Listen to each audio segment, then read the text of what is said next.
evening, and welcome to Beware of Spoilers.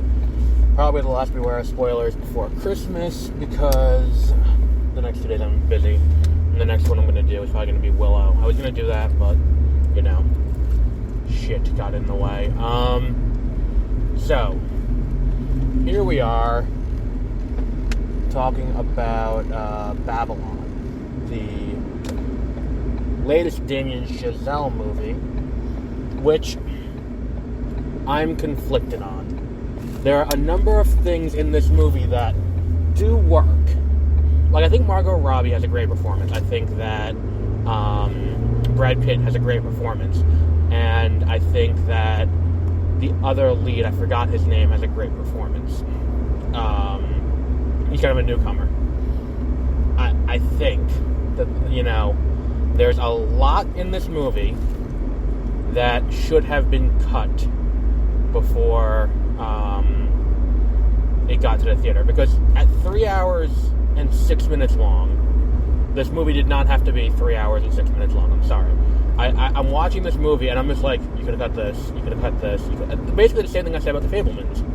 Where it's like, if you're going to have a movie this long, that's your prerogative. You are more than free to have a movie this ungodly long and unruly. That's fine. The problem is you have to justify why it needs to be that long. And I feel like a lot of movies that we've had this year and over the last few years, very few that have exceeded the 2.5 hour mark have actually felt like they needed that. Avatar: The Way of Water, there's room to cut, but I probably wouldn't have cut anything from it, because it's all just beautiful to look at. There's room to cut in, I liked The Batman a lot, and I saw it in theaters, and I've watched it again since. There's room to cut in The Batman. I think Dune is one of the few movies that you didn't have room to cut. I think, or where it justified its length. Wakanda Forever justified its length. Once Upon a Time in Hollywood justified its length.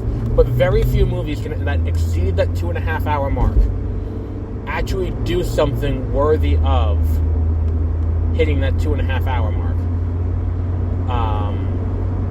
And I think that's kind of the disconnect that I have with this movie, where it's like I'm watching it and I'm looking at everything that's kind of going on in this, and I'm like, this is just, it's kind of like someone came up with a bunch of interesting concept art.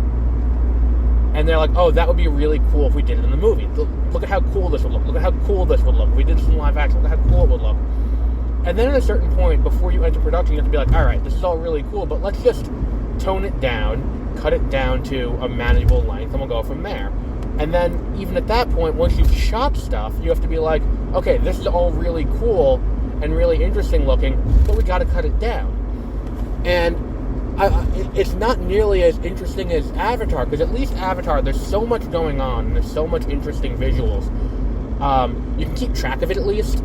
I think that the problem with this is that it's like, and I think that calling it an orgy of, a sensory orgy is probably the best way to define it, because it's just, there is just so much going on around you in so many scenes, where it's just, you don't have time to really get your bearings, understand what's going on, and then go with that and be like, okay, so here's what's happening in this scene. X, Y, and Z is happening. We are doing well. We understand what's happening here.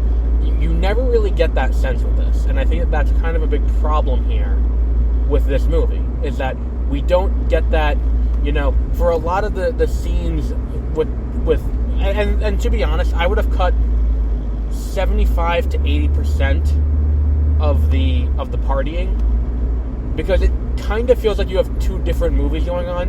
One movie is kind of trying to be Singing in the Rain, where you're talking about the transition from the silent era to the era of talkies, and this movie does something that really pisses me the fuck off, where it's like, they're talking about, oh, well, I hear Warner Brothers has a talking picture now, oh, we gotta talk, and they do that for so long, and then they show, and it got me for a second, because not the twist and not the big reveal aspect of it, but them going into the theater, and I was like, man, what must it have been like to go there that first day that they were playing The Jazz Singer in a theater? What must that have been like? And seeing this theater where they're playing the jazz singer for the first time, and you're seeing these people watch this, this new technology unfold. It's like, holy shit, that would be really cool. But they intentionally frame the shot where it's like, oh, well, what could this possibly be? Like, we know it's the jazz singer, and you're not changing anything. It's the jazz singer. So you have this complex story where it's like Margot Robbie and Brad Pitt are both silent movie actors who have to make transition into the talkies. But the problem is, because it's so scattershot on everything going on, and the characters don't really intersect that often, it's so widespread that it doesn't really, matter any. And I think the other problem is, because it's so scattershot in so many ways with this movie, I think that it's just, by the time we get to the third act, I don't really care about any of the characters, which, and again, I'm going to put a spoiler warning in here, because I want to just point out, the third act of the movie hinges on, and this is another thing that bothered me, was I'm listening to, they're playing, I think it's the theme for the movie, and I'm listening to it, and I'm like, this is the theme, this sounds like a song from La La Land. And I'm just like, because at first I'm like, where the fuck have I heard this before? I've heard this rhythm before. And then I'm like, is this fucking Another Day of Sun from La La Land? And it's like, I haven't been able to find anything to confirm, and I haven't been able to listen to it isolated out from on the soundtrack, because I literally just left the theater and went to Stop and Shop to buy stuff, because it's the day before Christmas Eve. And I haven't been able to validate it, but I'm like, this sounds so much like fucking, I'm almost certain it's Another Day of Sun. I do love the La La Land soundtrack. And it's like, when you get to that third act, and we have, like, the other guy whose name I'm forgetting. Manny's his name in the movie, but I forget the name of the actor. I didn't sit through the credits because it's a 3-hour-long movie, and I really had to go to the bathroom. So I want to sit through the credits, but I'm not going to, because I have to go to the bathroom. So, like, that whole thing, I'm watching, I'm like, that's weird.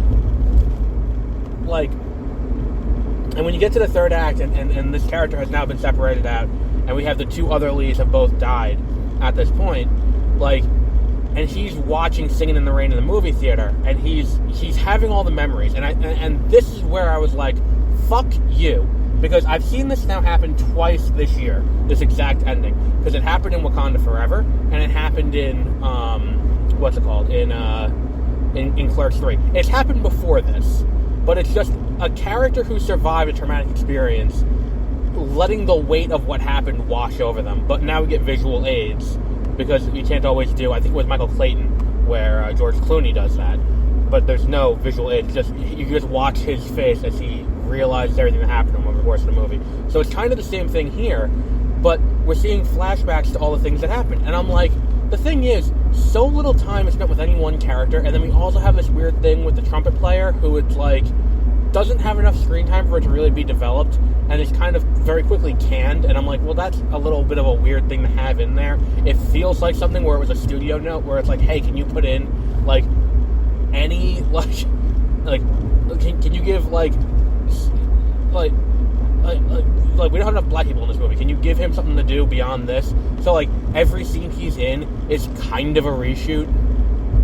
And it's like, oh, okay, that's definitely a studio note, which also added to this movie's runtime. But, you watch this thing and you're like, okay, so all of these characters, went through all this, and I don't have time to get with any one of them or generate sympathy for any of them besides Jack. But his reminiscences are not about Jack, who's Brad Pitt's character. They're about Margot Robbie's character, Nellie. And I'm like, look, you didn't give me enough time to get to know her. And what we did get to know about her, she's kind of a spoiled brat. She's not really a victim in it, because she was given opportunities to fix things, and she just didn't over and over and over again. So she's not really a victim as much as she is, like, she's a victim in as much as, like, an addict is a victim of their disease. But it's not enough to be like, oh, well, she just got left behind, which is, I think, what they're trying to say with that. but that's not really what happened in the narrative of the movie. So I'm like, that's a little bit weird. And then on top of that, too, it tries to play on, like, your knowledge of where movies go from there, where it's, like, showing off all these cool things. There's a clip from Jurassic Park. There's a clip from, what's it called? There's a clip from, Terminator 2. There are clips from all of these classic movies, and there's clips from Avatar, and I was like, fuck you for making me see Avatar again in the last week in theaters. And all of these things are kind of playing out, and you see him start to break down, and I'm like, yeah, but that emotional moment doesn't quite resonate, because we didn't get a chance to know these characters. And then on top of that, too, his relationship with Nellie was never really developed either, because his story, it's kind of three different stories, where you have Jack as the falling star, where it's like he's the falling star. Then you have Nellie, who's the rising star, who fizzles out because she soars, she's Icarus, she flies too close to the sun. And then you have the third story, which is Manny's story, which is, he is, I would say, Henry Hill, because that's how the ending of this movie kind of reads to me, less than, he fizzled out. It's kind of the, I'm a schmuck just like everybody else from the end of Goodfellas, but not as good. So, but the thing is, because even the Nellie and Manny stories don't intersect as often as they have to, and when they do, it's more Manny as an overbearing studio executive, not a friend or a confidant. By the time we get to this third act, that's meant to be like this emotional moment between these two characters, it just doesn't quite mesh, and it doesn't quite, like, and him lamenting her death, it feels, I'm like, this is more of someone who loved someone from afar and never got that thing, which, okay, that's kind of what happened, but at the same time, between the first time they meet and the next time they meet, it's 2 or 3 years. And it's like, alright, cool, but like, can we, and then there's another huge time gap between them meeting, and another huge time gap between us seeing them meeting. And it's like, there's so much other things going on, I just don't quite understand what's happening here. And don't get me started on the whole, the moral aspect of the movie, which is like, not to say the movie doesn't have morals, but like, they act like all of a sudden there was a moral panic because America suddenly got a bunch of people together to say and stand up and say that they had morals and all of that. And it's like, well, no, that's not what happened. That's not what caused, because everything here is pre-code in this movie, but that's not what happened. It was just movies permeated so far into the public eye and into the public consciousness that started raising people's attention. And the subset that was there and was always vocal, like, because you think back, it's like there were bands on the book Ulysses, and there were all of these things before movies. And then if you want to see a more recent example, look at the 80s with heavy metal. Look at the 90s with video games. Whereas, like, these things reach a certain, like, tipping point with, public knowledge of it existing. And then at that point, it has to be responded to, and it's like, oh, well, we have to, they suddenly develop morals. It's like, well, no, it's, you just got so big that you're now attracting that attention. And it's like, she's not, again, look, it's sad that she couldn't be with, what's her name? Because of all of that, and I get it, that's meant to be a sad moment. But I think the ultimate problem is, you're kind of just saying, like, oh, this is a new thing all of a sudden. It wasn't. It wasn't a new thing. It's just this, it was always there. You're just portraying it in a very weird way. I'm not entirely sure why they did that. But I don't know. I think that's really it with this movie. I mean, the movie's not terrible. It's well shot. There are a few weird edits. And I would have preferred a little more time with each character. But with 3 characters in the lead, you kind of got to make concessions. And I don't think those tough conversations were ever had. Where it's like, we have to, cut down on something. And it's just kind of what you had to cut down on. And I would have preferred a 3-hour movie of this. Is you have to cut down on all the partying stuff. Because it adds, like, that first party, that's like the first half hour of the movie, almost entirely inconsequential. Because the only thing that comes out of that is Manny getting hired as assistant to Brad Pitt and Nellie getting hired to work the movie. Those are the only 2 key things that come out of that sequence. And you could do that in 10 minutes and not have us. It was 30 to 40 minutes of this first party. And I'm like, you can do that in 10 and save a half hour. And then if you want to use that half hour anyway, which would have been helpful, you can use that half hour to expand the story elsewhere and tell other parts of it. But we'll wrap up there for today. So to everyone out there, Merry Christmas. We will be back after Christmas with definitely I want to dance with somebody on Monday, and possibly Willow on Monday, depending on if I watch it this weekend. But until our next episode, have a great rest of your week and happy holidays.